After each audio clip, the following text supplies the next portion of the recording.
this presentation is really garnered or aimed towards like IT decision makers or development decision makers and folks inside of the enterprise. There's not going to be a whole lot of code here, so if you want to look for code, you're going to probably be disappointed, just to give you a heads up. Okay, but I'm going to talk about enterprise mobility in the cloud and things. This is very loud, isn't it? I don't have to yell like I did in the last session. Okay. Enterprise mobility in the cloud, and some of the things that we are doing and discovering in Telago as we've been building Motion, and now I'm working on this enterprise mobility platform. And what I'm actually going to walk you through today is a lot of the decisions we've gone through on this, and even walk you through a quick demo of the first prototypes of our mobility platform. So if you haven't been to my other two talks today, or you weren't at the North Dallas user group back in December, or DallasData.net last year, this is my contact information. And if you haven't heard me before, this is always a great place for me to come speak at, because this is where I grew up. And I always get back to the Metroplex and eat some Whataburgers. So in fact, every time I get off the plane at Love Field, I can head over to the Whataburger on Lemon and grab a Whataburger. This is my order of things. I get off the plane, go to Whataburger, then go to my parents. So you got priorities there. In fact, I've become a fan of In-N-Out Burger, so I went to Phoenix to their code camp, and there was like a Whataburger and an In-N-Out Burger like within a quarter mile. I was like, I may have to move here. Then I came out here for the North Dallas user group, and then I discovered on the way home from the North Dallas user group, which was the way to my parents, I passed an In-N-Out Burger somewhere over here, and I was like, uh-oh, I got to move home now. So, never know.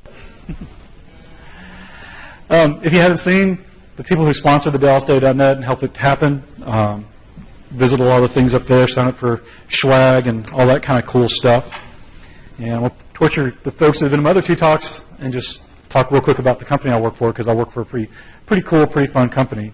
We're actually split into two different organizations, even though we bounce back and forth between the two as employees. Our Telago is our consulting, where we go on site and work with customers or work remotely for customers. I've done both. And then we have our Telago Studios, which is where we build stuff, like Motion or this enterprise mobility platform. We've also built a tool called SoAware and Telesharp and a few other tools that we've made available. And sometimes we do open source projects through Telago Studios. But it's stuff that we drive the product, we drive the specs and everything. And honestly, we have a lot of fun. And I'm an MVP, and these other guys that I work with are also MVPs. The bald guy is the guy who started the company. But I work with all these guys every day. And usually I spend half my day on Skype or live or Link or live meeting or something with these guys, going over stuff. And we have a lot of good interaction, a lot of fun debates, a lot of times where I have to go take long walks after a nice hearty debate about something. So, but we all drive each other pretty well, and we try to find great new solutions to do things. And one of the things that about just after this time, it was actually 1st of April, I got the phone call. I was about to start work on a client project, and I got the call from Jesus, and he's like, dude, you're not going to go work on the client project. And I was like, oh, great, what am I going to do? And he's like, I got this idea for something new, and I want you to lead all the client development, because all these guys are connected service guys. They do WCF and BizTalk and Azure and all that kind of stuff, and I do web. I'm not the web guy. So he's like, you want me to drive like the user experience, because I'm the mobile guy in the company. And so we wanted to make this mobile tool so that you could manage your servers remotely, so you didn't have to actually do RDP from a phone, which is not a fun, slow, excruciating experience. But instead, we built a tool so that we have a mobile optimized user interface, but we still are able to connect and perform tasks on your server. And we call it Tool Motion. We've got a bunch of different applications in it. We can manage SQL and IIS and BizTalk. And we're adding System Center and Citrix XenApp here in the next week or two. We've got about 20 or 30 different apps and a lot of basic functionality. But we learned a whole lot about how this mobile cloud thing really needs to work in the context of an enterprise, because our primary target for this initially has been enterprises. And so we've had to learn, how can we architect something so that it's scalable and yet secure, and something where they don't have to actually expose everything to the web. And we don't have to get into stuff like device management and various other things. So we've learned quite a bit over the last year with this.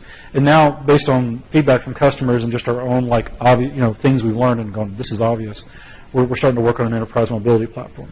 And so that's what I'm going to walk you through a little bit today is some of the things we've learned, some of the reasoning behind stuff, and then walk you through a quick demo of some things. So up front, I'm going to talk a little bit about what is enterprise mobility, what does that actually mean, what have we been trying, what have we been doing as far as answering mobile questions inside of businesses and organizations. And then how are things changing and how is that affecting the enterprise and how are we adjusting to the changing landscape. What problems do enterprises actually need to solve to have what I call a productive mobile strategy? And then, I'll show you the thing about Telago and kind of what we're looking at doing. I'm going to try not to make it a commercial, but bear with me if it sounds very commercially. So what is mobile enterprise mobility? Does anybody have an answer they want to share? Anybody even thought about enterprise mobility? Go ahead. That you can do your job anywhere? Very good answer. I like that. Being able to just work wherever you're at. Now, you're your typical office worker, right? And I like to sum it up like this. Enterprise mobility leverages mobility for productivity. Okay? So it makes everybody productive in whatever platform, medium, or place that they're sitting at. And when Jesus explained the concept behind Motion to me last April, I almost jumped through my headset in Skype, in excitement because I ran my own small web development and hosting company for about a decade. And I can't tell you how many times I got called by customers at midnight or 2 o'clock in the morning, or when I was stuck in the middle of rush hour traffic, or the trailers had just ended on the movie, or the waitress was serving the stuff at dinner, and I get a phone call. I can't remember my email password. Or the web server's hung. Can you reset it? And you're just sitting there. I actually got a speeding ticket once because I had somebody constantly calling me because he couldn't remember his email password. And I wanted to be. Now he told me this, and I've been wanting this capability because it does make you a whole lot more productive. But more importantly to that, it gave me back my personal life. To be honest with you, I didn't have to worry about the phone ringing at the worst possible time because that's exactly when they call. They never call at 2 o'clock in the afternoon when nothing's going on. So, all right. So, where has enterprise mobility been? How many of you work in an organization and you do things on the phone for your organization? Anybody do that? Really? Okay. So where have we been? Well, generally we've taken this traditional IT, what I call the traditional IT approach to things.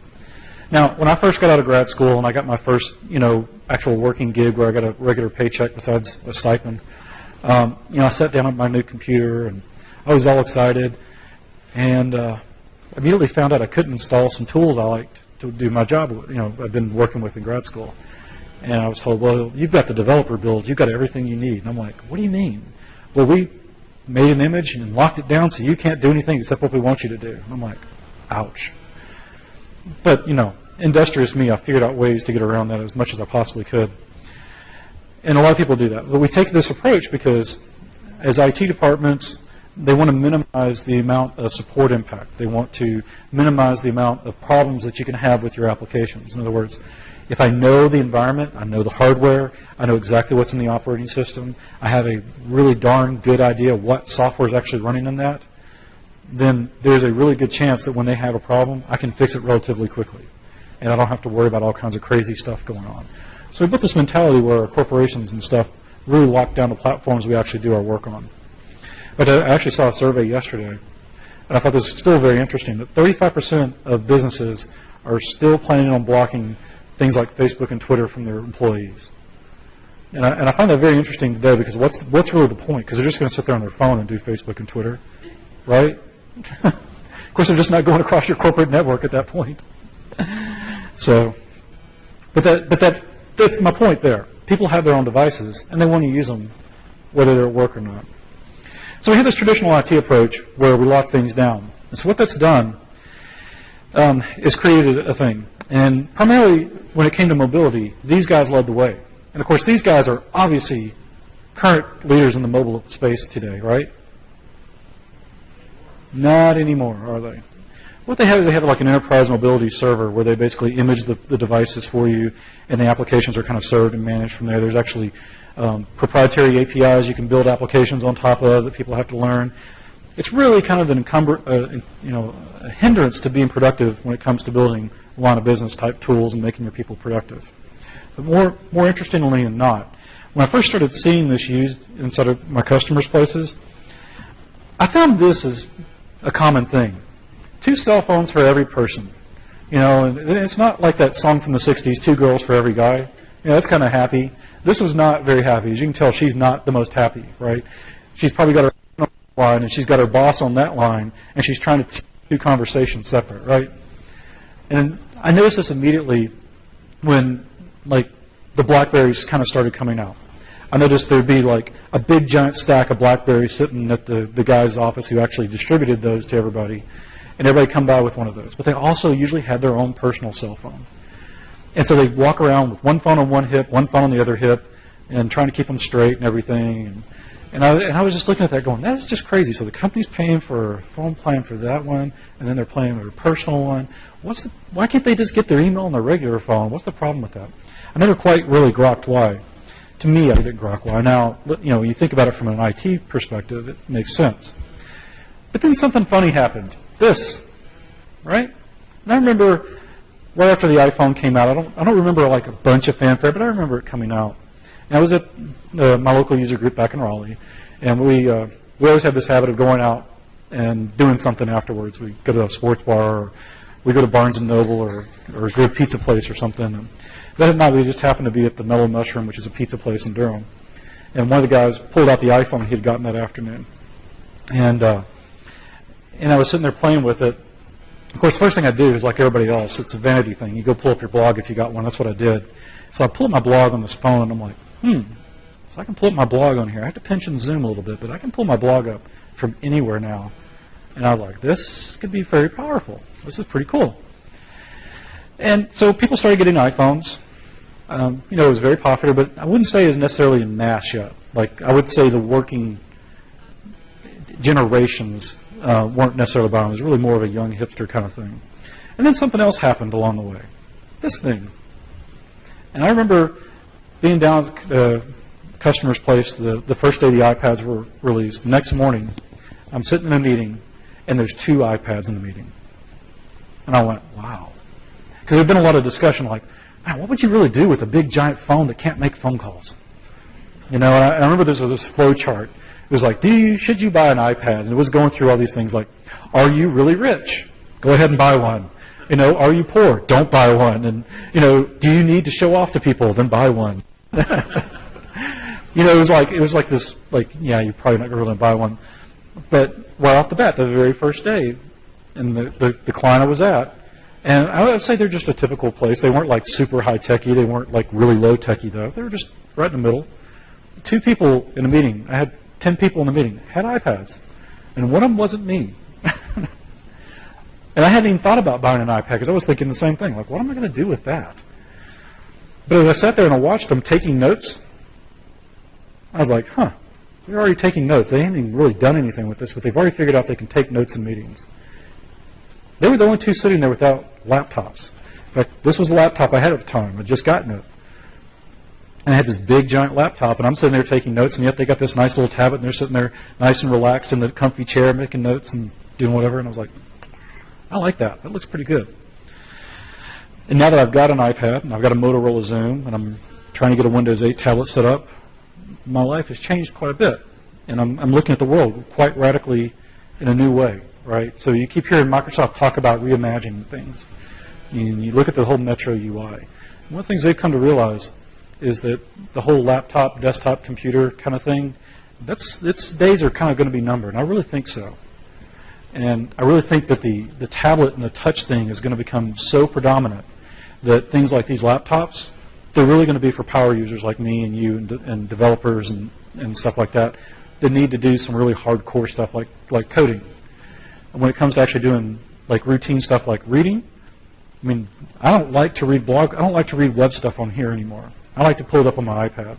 Much more comfortable, much more relaxed. You heard Scott Hanselman talking about having all the tabs open and shooting stuff to Instagram. He likes to read things casually, and I'm the same way.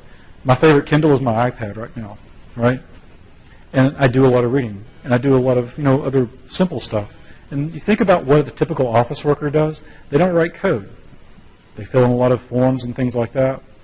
And if we kind of rethink how we build our line of business applications to match this metaphor that's becoming more and more predominant. How many of you have got an iPad? How many of you have, your company has issued iPads to you or people that work in your company? That's very unusual. I hear more and more people saying, my company bought me an iPad. And in fact, I was talking to a new friend that I made a few weeks ago, and I just happened to have my iPad, and he was like, oh, I can't wait. My company's buying all 600 of its iPads by the end of the year. Well, in fact, August, we're all going to have iPads. He's like, I can't wait. I don't even know what I'm going to do on it yet, but I'm getting an iPad. And I've read a lot of surveys. Some close to 100 million iPads businesses are slating to buy this calendar year, which makes me really wonder how fast Microsoft can get Windows 8 and ARM tablets and stuff out there, because that's a big deal. But I look at it, too, the enterprise is really ready for this, because we've got all these legacy line of business applications that are architected to fit an old model effectively. They're not touch optimized. And it's not necessarily the screen smaller, but it's more about the touch. I've got a 6-year-old stepdaughter and I've got an 11-year-old stepson. I have yet to have to tell them how to do anything on either one of those two tablets. They are perfectly at home with that, never had to be taught a thing. They can navigate through any of these apps. In fact, they get frustrated when they get on the desktop to do applications. And I see the 6-year-old especially constantly trying to hit the screen now. She's got like this thing called First in Math she has to do a few times a week. It's kind of like extra homework for them to do, to run through like games to teach them how to do mathematical stuff. She's in first grade. And I'll see her inevitably sitting there going, doo, doo, doo, and she's like, Chris, it won't work. I'm like, you have to use that mouse. She goes, why? And fortunately, because that application is written in Flash, you can't run it on the iPad, which is kind of sad. But to that point, that application is not built for touch interfaces. But if it was, they would radically change. Now, my wife, she works for the Law School Admission Council, which is like the SAT, but for law schools, right? And they do all the online applications. That's what she's responsible for, too. It's like when you apply to law school, it goes through their system. And every one of the schools that she works with, I can pretty much say every one of them, they're asking them to make sure that the website works on the iPad. And they're not doing a very good job because they're really struggling with trying to fit the metaphor for the iPad and that whole touch tablet interface. But that's because so many kids in colleges have tablets now instead of laptops that they're using. And that says a lot. You think about, like my iPad's Wi-Fi only, so I don't have like a 3G plan. That's $500. And they just dropped the price of the iPad 2 to $400.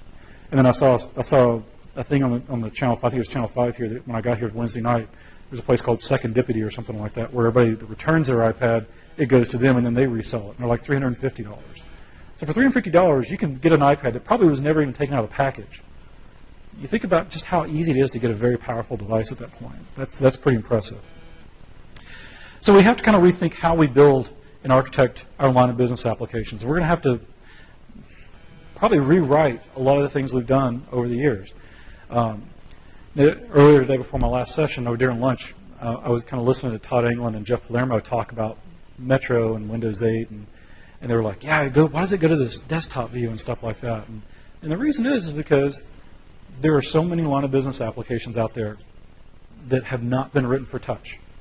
Now, if you aren't aware, they're going to have a version of Office that is touch optimized. It's not going to look like the desktop version of Office. It's going to be much cleaner, and it's going to be optimized so you can touch things. And there's been some screenshots available on some of the tech news sites and things like that. Yeah? Mm-hmm.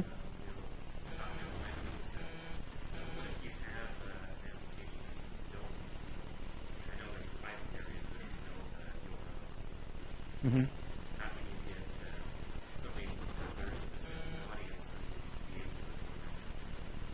Oh, I will talk about that. Yeah. So his question was, how do you get outside of the App Store? And I'll talk about that. Is there a question over here, or is it just arms? Just arms. Okay, good. Yeah, I'll talk about the App Store thing as we go through this. So what I'm trying to hammer home here is the traditional line of business stuff is probably going to have to be rethought out to fit the devices that people want.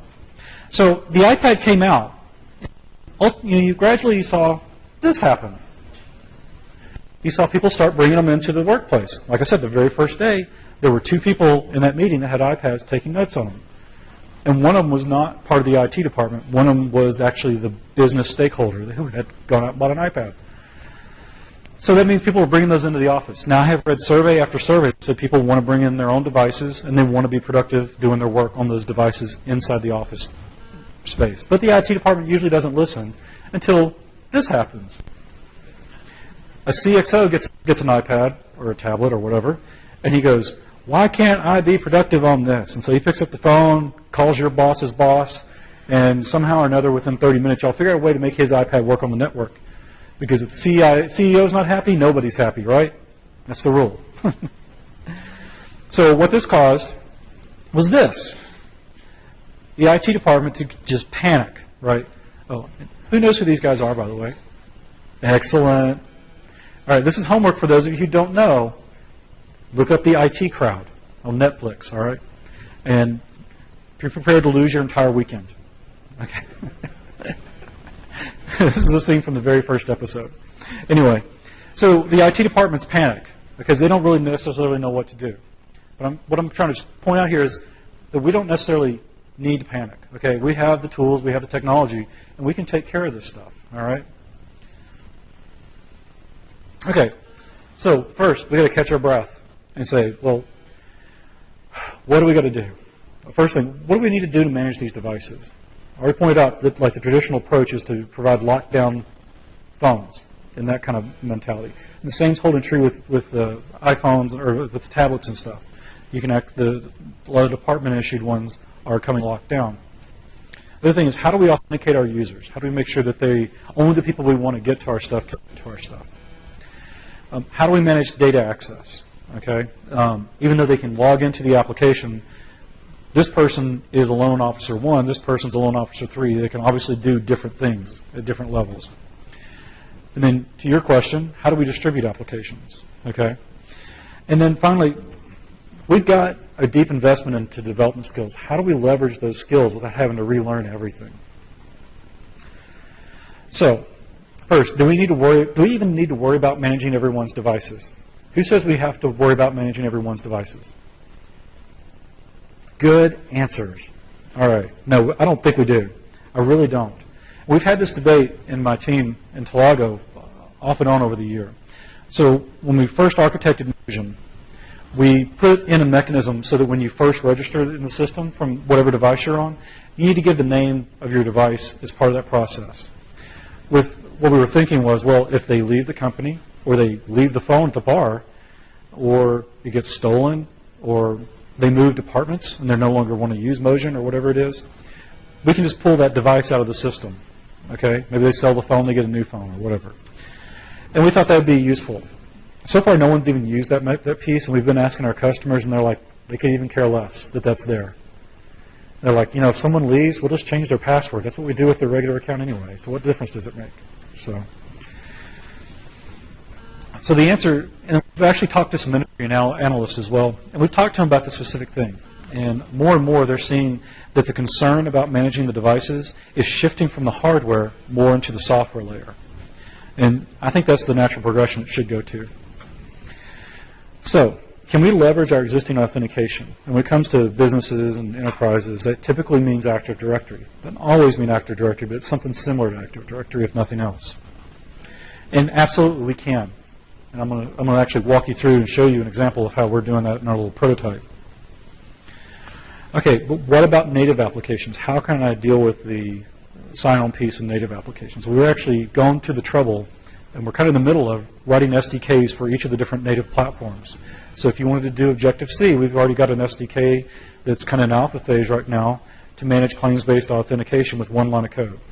And if you've ever done claims-based authentication and written the code to have to mess with that, one line of code is a huge deal.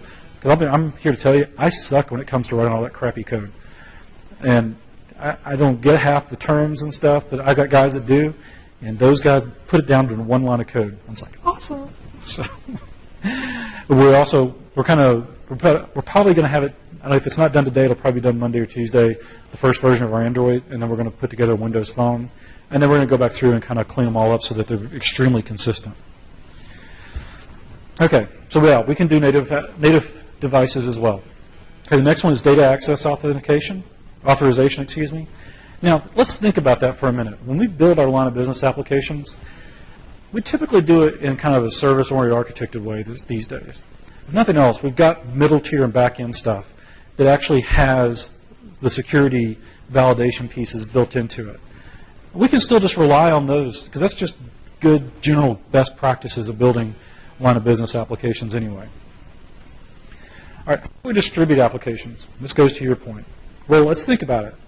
Do I really need a native application? Think about all the line of business applications you built over the years.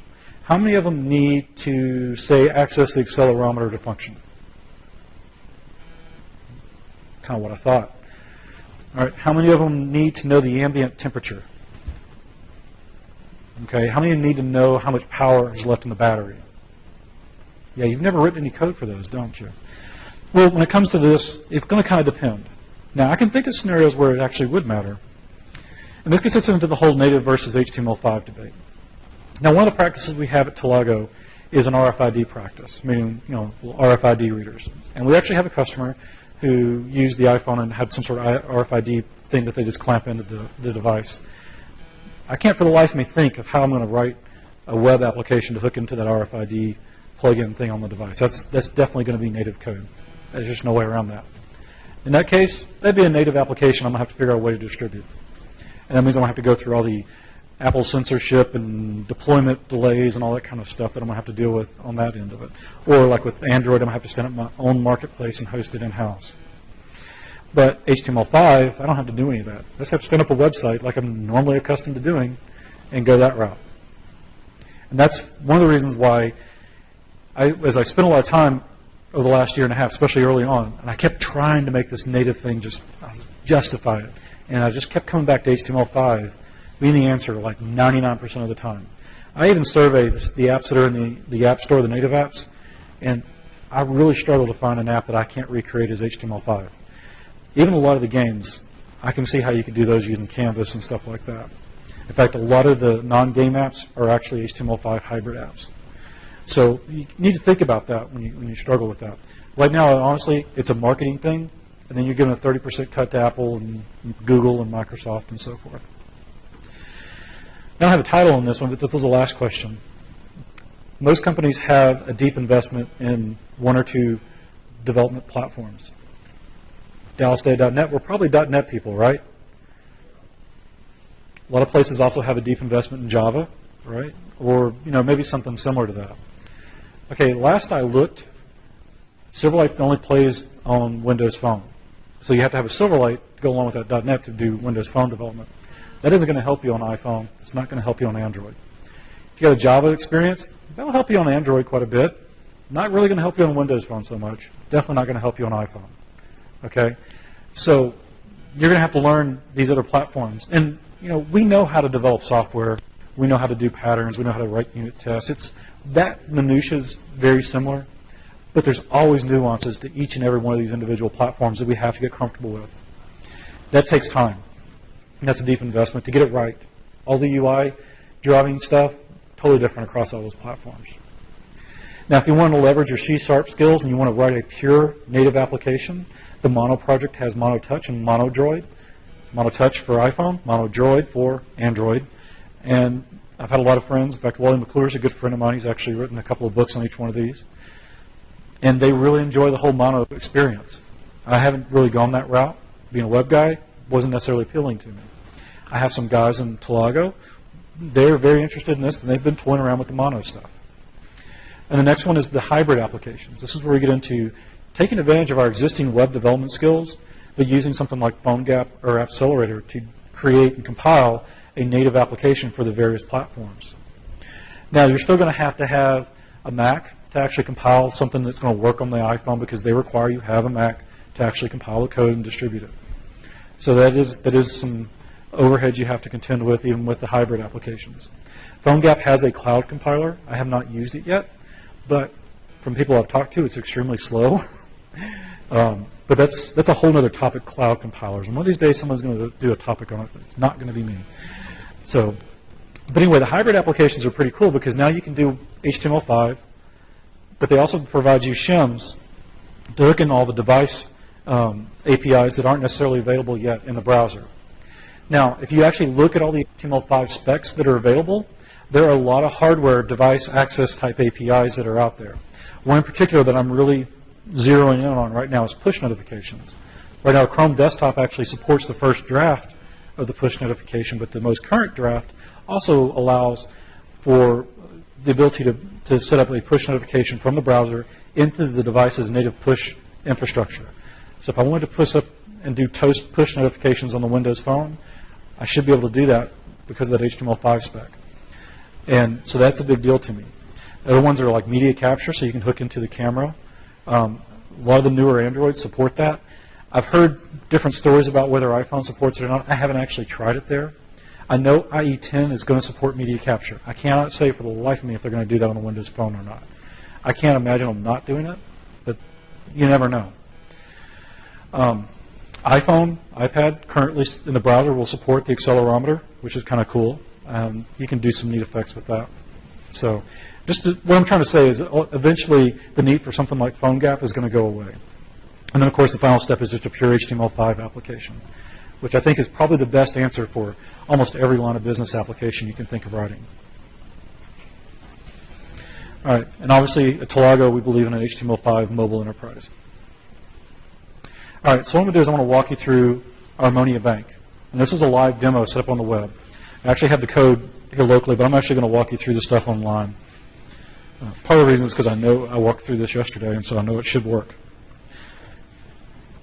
Let's see, I may have to get the server to spin up for me here.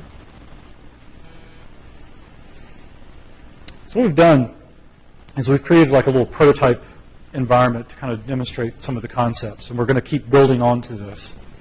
And we built a tablet kind of a version. We built a phone version. Now, I'm a big believer in having kind of two separate experiences because the phone is a different type of usage experience than a tablet. Not necessarily, it's not necessarily about the form factor, but when I'm on the phone, I'm usually running around somewhere, or I'm at a kid's soccer game or something like that. When I'm on my tablet, I'm sitting on the couch, or I'm in a restaurant eating lunch by myself or something like that, a little different kind of usage context, or possibly running around the office. So usually I try to build different experiences based on what people are going to do. But let's log in here. And what I'm doing before I hit the sign-in button is I've gone to our tablet site, but because I have claims-based authentication configured on my site, which is like setting up an STS kind of thing or whatever, it automatically bounced me to our single or whatever security token server is what STS stands for, I think. And like I said, I've got guys that do this stuff. I don't have to worry about it. Anyway, you actually can read that URL, which I'm not sure you can. The reason why it's red is because we don't have real SSL certificates up there. I'm just going to log in. We've got our Active Directory set up with different users, and I'm going to log in using Active Directory, but it's going to do a claims-based authentication. So basically what we're doing is we're creating an OAuth 2 type of sign-in experience here. And we're virtualizing your behind-the-firewall sign-in. So we've got a secure connection on our server that's talking back to servers at your Active Directory server to do the authentication. So you don't have to actually really expose yourself to the outside web. So I'm signing in, and it's going to bounce me back to my tablet where my original request was made from. And if you aren't familiar with setting these things up, when you set up all this stuff, you set up trust to different domains. Okay, and I'll show you how that really comes into play here in a minute with the third-party tool. So what I've got here is I've got our enterprise, I call this the enterprise mobility platform. And it's got various components. But the first thing, when you've got a tablet type of experience, you usually have a bunch of icons, or Windows 8, you're going to have a bunch of tiles of things you actually want to use most likely right there in the very front. And that's what we're trying to do here. We're trying to give you access to the apps or really the task that you're going to be doing most often. And we're going to set it up so you can actually configure and move these things around just like you can on any of the other tablet environments. But this is kind of a self-enclosed HTML environment. It's all inside of one website, but it's flexible enough that as developers you can add and extend and manipulate stuff so that people have access to the stuff they need to have access to. So what I've got here is I've got a bunch of tasks that I might do on a regular basis.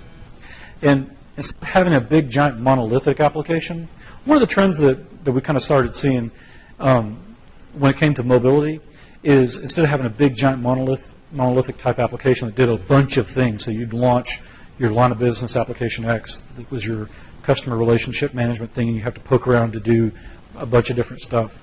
Instead, people wanted to be able to just go look at the new loan accounts that I needed to approve, basically that workflow thing, or I needed to create a new account, and just go in and out really quickly to do the different things.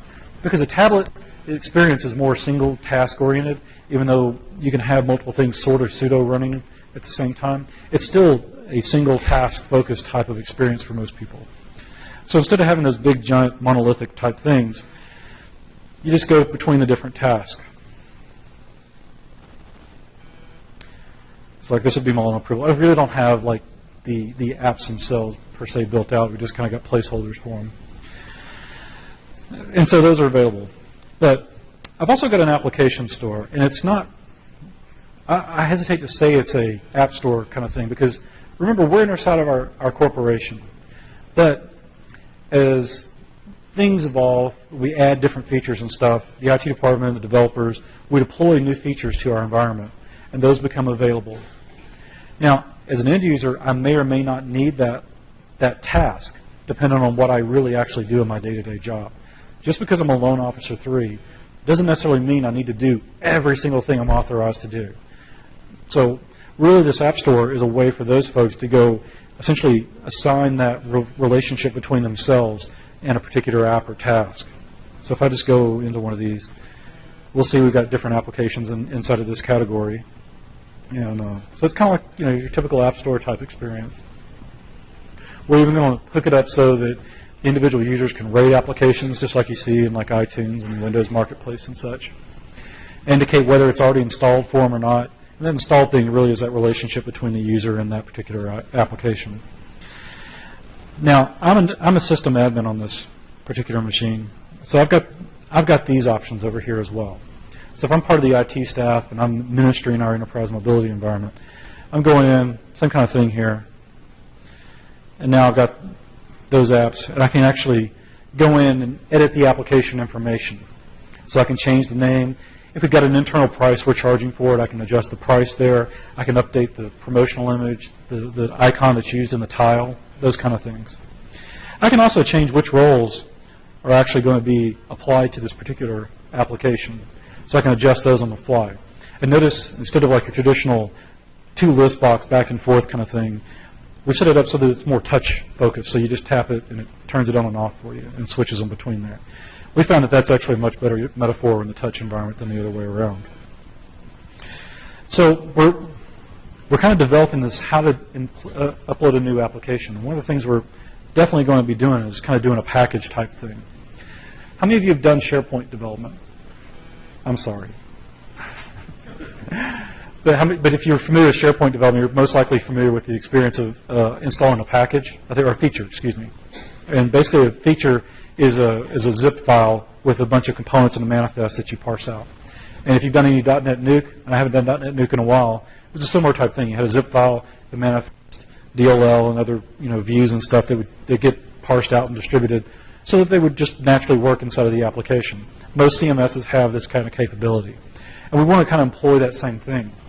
And so the first pass was to do the traditional thing, upload a file, and then go through and parse it out. And so we're going to use like a JSON manifest in here. So I was just kind of echoing out what the manifest might actually include in it so you can actually see that. But funny things happened since then. We're constantly tweaking what we're thinking about this. But how many of you use like a continuous build server? How many of you do automatic pushes to like your QA and dev from your CI? Yeah. Well, what if we set it up so that you could just hook that right into Git, for example, or TFS, and as soon as that went through and do the continuous integration, automatically push that updated stuff to our server? That'd be a lot less headache on your part to have to manage the deploying maintenance to the different environments, wouldn't it? So we're actually going to look at doing that, so you don't have to go through this step. You just have to have your CI go through the loop, get done, redeploy, and it's sitting there. So we're trying to look at ways to reduce the friction from that point of view. So that's a quick run through of that. But I want to do one more thing here. I'm going to log out, and now I'm going to have to log back in. But this time I'm going to log in as one of our loan officers. Good old Fred Blogs. He used to be a used car salesman. Okay, so notice Fred's got a little bit different applications available to him, but also notice over on the right-hand side, there's no admin navigational items there. And that's because Fred's not a system admin. He's just a loan officer. So he doesn't need to do that, but he still has access to the store, everything else, right? And of course, the apps would change based on his, roles that are assigned to his person. And again, Fred he can go to the different applications we have and so forth. Mm-hmm. Do what now? Yeah, it's all HTML5. We've got MVC Razor run on the server, but we don't really, if you were here for the first one, I'm a single page kind of guy, so yeah. Yeah, it is. We're just got an MVC. We could actually do this in Web. Actually, I started doing this in Web Matrix, and I pulled it out of Web Matrix because there wasn't an easy way to get the STS stuff integrated in the Web Matrix environment. We could probably have done it, but we didn't want to have to mess with it, so we pulled it over to MVC. Okay. Are there any other questions before I keep going? What do you mean by responsive? Layout? This is more of a prototype type stuff, but yeah, ultimately it would be. Yeah, and that's something we haven't really done a good responsibility is doing a responsive design so far, and we're starting to change all that up right now and work on that. So that's something that's big. Honestly, I hadn't seen a good case, in my opinion, for doing that because I try to keep the mobile and the tablet experience in separate context. But as I'm playing with more and more tablets, and I'm really starting to feel the pain going across the tablets, it's not so much on the phones, it's more about the tablets. And I'm starting to move that way. And I finally figured out some good ways to do that while I was at the summit, so I was like all happy, doing a happy dance the other day. So, all right, any more questions? Anybody want to see me do the happy dance again? All right. So, but more importantly, Fred's a loan officer, and he needs to do customer relationship stuff. But, our CRM vendor, they haven't built components to our enterprise platform yet. You know what? That's okay. We've set up trust to the domain that's hosting their website for us. So what I'm going to do, I'm going to go launch that because I don't have SSL. It's going to prompt me for this. But if I didn't have SSL, I wouldn't. I'm going to do hands-free. Pay attention to the URL. Pay attention to the URL. Watch it. It's going to go a little slow here. Come on, bandwidth. There we go. You notice it says ADFS / blah, blah, blah, blah, blah. And now it says /CRM. Okay? So what it did was I did single sign-on there. I signed in to our enterprise mobility platform. But because I've got trust set up with that, and I've got trust set up with our third-party CRM application, and that could be totally hosted on their platform. So if I'm hosted on something that SAP's hosting, it's not actually inside of our domain structure, doesn't really matter. As long as my administrators have set up the trust between those domains, that's perfectly good. So now Fred's logged in, and he's using our CRM application. I want you to notice one more thing, too, if you didn't pick up on it.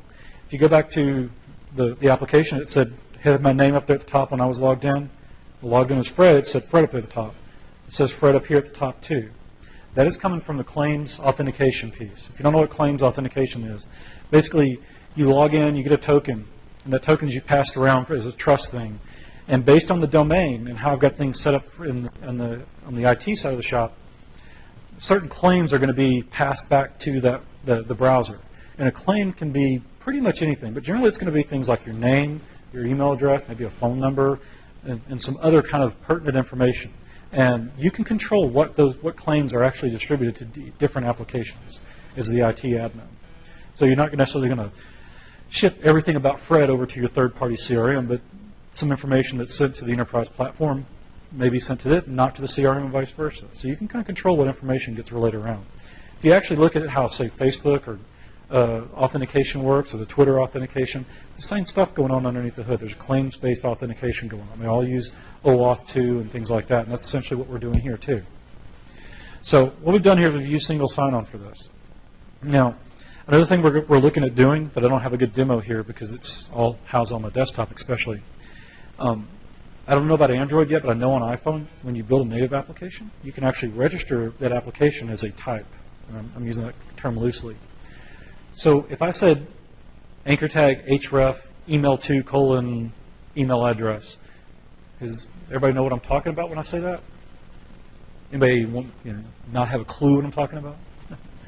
So since the beginning of time, back when the dinosaurs roamed the earth and HTML5 was first specced out, an anchor tag can actually call certain applications. And traditionally that's going to be, anyway, so traditionally the way I've used that is primarily for email. I've also done things like for an iCal or a vCard. Those are other things that I've used this. So instead of doing href equal http colon whack whack, I would do something like href equal email colon clove at extremewebworks.com, and then there's some other little switches you can do, and you can actually pre-populate the subject and the actual body of the message itself. And when a person clicks that, it would automatically launch your email client's new email component. Okay, so if you're using Outlook as your email client, it launches the new email window from it, and then you can just type in there and just hit send. And a lot of people use that as a cheat to actually send, do a contact form on their website, instead of actually putting it in a database and automatically sending out emails from the back end. The thing is, you can do that on these mobile platforms as well. So by default, there's some standard ones, like you can automatically make a phone call. I forget what it is. I think it's phone colon whack whack or something like that. SMS is another one. Send a text message. But you can also register your applications with its own extension. And I'm not necessarily sure how to do that, but I know you can. So if you had a native application, you had it registered inside the phone, you could do href, equals my application colon some parameters, and it would launch that native application for you the same way. So with that said, a long way to get around it, those tiles that I had on that surface, we could actually register those as applications, and then it would automatically launch that. Now we can also put in the code to mount you through to iTunes or something like that, depending on how we go about setting that up. So we're trying to account for those kind of scenarios as well. Now I don't know if on Android that's necessarily going to work 100% of the time, but I can't understand why it wouldn't, and I don't know how to do it on Windows Phone. But the capabilities are there. So are there any questions about this? Everybody kind of understand the general concepts behind it? What kind of what? What kind of cloud platform? It's a very good question. So the way we're architecting our stuff is so it's kind of platform independent. We're planning on using Node for our web server side of stuff, Node.js, and then we're going to use MongoDB for our actual data store. And so that's really cloud platform agnostic. Now, you can use the Node stuff that Microsoft's setting up in Azure, but you're going to lose some control and the same with the Mongo. So what we're going to do is we're going to basically set them up in virtual machines. And so we could use them across different cloud platforms and scale out nicely from there. But it also frees it up so that a customer could host it however they want to. So if they want to stand up their own virtual machines in their traditional data center, they could set up our system that way. So we're trying to make it as flexible as possible. But the core concepts are there. It's, so you can use the cloud stuff. You don't have to use it. But a lot of the things that work a lot nicer with the cloud infrastructure. Are there any other questions? All righty. Let's go back over to our slide deck. I'm going to walk you through what we're just finish it up, wrap it up here, and talk about some of the things that we're doing going forward. And we had, since all of us were together last week in Seattle, we had some good brainstorming, and we've come out and we've already started building these kind of things. But one of the things that we really started talking about early on was the concept of platform as a service. And what that means is, if you notice, like Windows Azure here lately, like I just said, they're going to have the ability to have a Node instance or a MongoDB instance, Hadoop for big data stuff. You're going to be able to stand that up as a worker, kind of a worker role, optimized worker role. And the reason why Microsoft is doing that is because they're feeling all kinds of pressure because there's all these cloud offerings out there that are platforms as a service. VMware, one that's getting really big, but one in particular that caught our attention was Heroku. And Heroku has a lot of stuff you can actually spin up. You can host probably your blog and stuff like that for free. Have Mongo and something like Node running your blog. Have it completely free, which is pretty cool. But it scales out pretty big, pretty easily and everything. But the thing about Heroku is they have a whole bunch of different services offered up there. And individual third parties can put their own version of something up there on Heroku and make that available as a platform service. And so that makes it pretty easy for developers to just kind of hook the pieces together they need. So like if you need something that hooks into SMS. There's a service you can just plug right into from there, hook that in, and different things like that. And we kind of looked at that and said, well, that's a pretty good model. And we want to build this platform so that developers can build their enterprise mobility stuff in a very similar fashion, but with services that are tailored towards things that enterprise mobile or an enterprise would actually need that aren't necessarily full general purpose stuff that something like a Heroku or an Azure would stand up. So some of the stuff we're looking at that I just showed you is obviously the App Store piece, the authentication piece, the application platform itself, and then integrating with third-party stuff. But more importantly, we've already started working. We've already got code, and we're testing some of the early phases of it, is a general storage service, so you can store objects and persist those. And if you think about that, that's very one thing that I'm very interested in that I really like. Who knows what continuous client is? Continuous client is a very interesting topic. Who uses Evernote? Okay, if you guys use Evernote, do you use it on more than one device? Desktop, phone, tablet, right? I've got it on 9 devices. That's crazy, I know. You see me go through TSA. It's like a little train of gray trays. Well, on the desktop, exactly. Yeah, they got the browser version, absolutely. Well, the other thing is Kindle. Everybody here has got to have Kindle, right? And no, not everybody's got Kindle? Anyway, one of the things I love about Kindle is no matter where I left off reading, I can go sit down on my iPad. If I bring it up on the desktop, it goes, you've gone to this location. Do you want to go there now? Because it picked it up from my iPad. That's pretty cool. I don't have to worry about where I left off and go flip, flip, flip, flip, flip. It just knows exactly where I went to. And Evernote kind of can do the similar thing. They're constantly syncing the notes in the background to me. And the reason is because they're storing that information in the cloud for me. And whenever I launch that local client, it does a quick check on where I was in that particular book or in that notes and things like that. And it gives me basically the experience right where I left off on the other device. And that's continuous client. The other one that's more consumer obvious is like if you have Xfinity or some of these cable things, and you can have 5 or 6 TVs set up all over your house, and you go from one room to the other right where you left off. It's the same kind of thing. So when I think about this general storage thing, I see continuous client is something that's very quickly, easily implemented using this general storage thing. And then on top of that storage is the ability to do logging. Another one is configuration management, and this is one that I tend to struggle with, but the best example I can relay is I talk about like having a testing, a development, a QA, staging environment before production and all that kind of stuff. And so with this local storage, you can actually set it up so you manage all your configuration settings like connection strings and stuff like that for the different platforms. The other one is queuing. Think about like MSMQ kind of concepts. Make that very easy. Again, we're trying to go for like a one line of experience across any of the platforms. Messaging. Some of the things we're looking at doing is setting it up so it makes it very easy to do internal messaging. And I may look at it a little different than some of the other guys, but I'm looking at it as, hey, let's create iMessage for the enterprise or something, or like recreate the whole BlackBerry point-to-point messaging kind of thing that the teenagers like and has made BlackBerry so popular. Why can't we just recreate it in our environment as well? And also maybe even tying that into SMS as well to broadcast the stuff back and forth, essentially kind of like what Twitter does. Another one that's really big is service virtualization. So if I've got my line of business applications, most modern line of business applications are architected in a service-oriented fashion. So I've got all these web services that are behind the firewall, and I definitely don't want to expose those out to the real world. But because of the way we're going to virtualize this stuff through the cloud, we're going to make this very easy for you to build like a RESTful type API to make those calls securely through a VPN or something in the back end back to those services so you can actually run your line of business applications on those phones. And they get you away from having to worry about the phones on your network or it's out on the 3G network or at home on the Wi-Fi or McDonald's or wherever it is. It doesn't really matter. So with that, if you've got any questions, feel free to ask me. If you want to follow up, feel free to follow up with me. I think this is my last talk for the day, and I think this is everybody's last session for the day too. So with that, I think we are right at 10 till 5. I think I had till 5 o'clock. No, wait a minute. I'm East Coast, so sorry, 4 o'clock. I'm still on East Coast time most of the time. So anyway, with that, I enjoy it. Feel free to ask me any questions, and if my voice holds out, I'll answer them.